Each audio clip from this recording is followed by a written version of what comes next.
Cyber crime, online cheating, cyber fraud, phishing, इन अपराधों से कोई भी सुरक्षित नहीं है। हम डिजिटल इंडिया की बात तो कर रहे हैं, लेकिन हम साइबर क्रिमिनल से निपटने के लिए कितने तैयार हैं? ये साइबर क्रिमिनल्स नए नए तरीकों से कभी हमारे सिस्टम हैक कर लेते हैं तो कभी मोबाइल फोन। ये अपराधी कभी भी किसी को भी अपना शिकार बनाने की कोशिश में लगे रहते हैं। चौंकाने वाली बात यह है कि इन साइबर क्रिमिनल्स ने दिल्ली के 50 से ज्यादा जुडिशियल ऑफिसर्स यानी कि जजेस को उनके ऑफिशियल फोन नंबर्स पर कॉल और मैसेज करके टारगेट किया है। इस लिस्ट में मैजिस्ट्रेट से लेकर डिस्ट्रिक्ट जज तक शामिल हैं और कुछ तो इनके विक्टिम्स भी बन गए हैं। इस बात की पुष्टि दिल्ली जुडिशियल सर्विसेज एसोसिएशन के सेक्रेटरी एडिशनल सेशन जज शेफाली बरनाला टंडन ने की है। उन्होंने बताया कि एक शिकायत पर साइबर पुलिस स्टेशन रोहिणी में एफआईआर भी दर्ज की गई है। इस मामले में एक कॉल आता है कि हम बैंक से बोल रहे हैं और कुरियर बॉय आपके घर के बाहर खड़ा है, आप उसको कॉल करके अपने डॉक्यूमेंट्स रिसीव कर लें। उसके बाद मैसेज में कुरियर बॉय का नाम और नंबर भेजा जाता है और उस नंबर पर कॉल करते ही विक्टिम के मोबाइल की सारी एक्सेस दूसरे फोन नंबर पर चली जाती है। हमारे data calls, phone calls, messages, WhatsApp, सबका एक्सेस क्रिमिनल के पास चला जाता है, क्योंकि ये एक कॉल फॉरवर्डिंग नंबर था। फोन नंबर से पहले *21* लगा हुआ था, लेकिन जल्दी में हम बिना देखे ही फोन मिला देते हैं और शिकार हो जाते हैं साइबर क्रिमिनल्स के। हमारा व्हाट्सएप भी दूसरे डिवाइस पर रजिस्टर हो जाता है और फिर ये अपराधी हमारे दूसरे कॉन्टैक्ट्स को टारगेट करते हैं।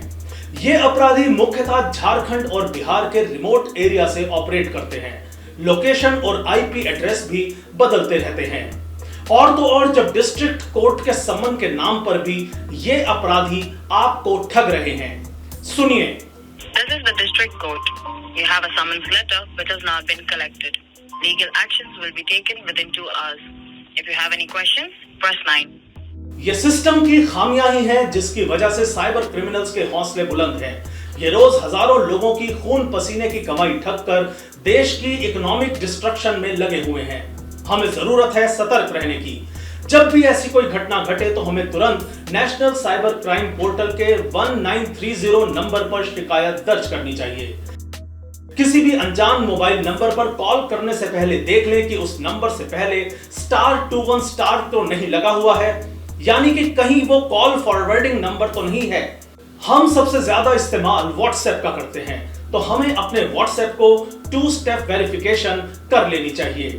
2 स्टेप वेरिफिकेशन के बाद बिना पासवर्ड व्हाट्सएप दूसरे डिवाइस पर लॉगिन नहीं होगा। इसको करना बहुत आसान है। अब 2 स्टेप वेरिफिकेशन के लिए सबसे पहले हमने व्हाट्सएप खोलना है। हम व्हाट्सएप खोलते हैं, ऊपर टॉप राइट पर 3 डॉट्स आती हैं, इसको हम प्रेस करा, सेटिंग्स में आ गए।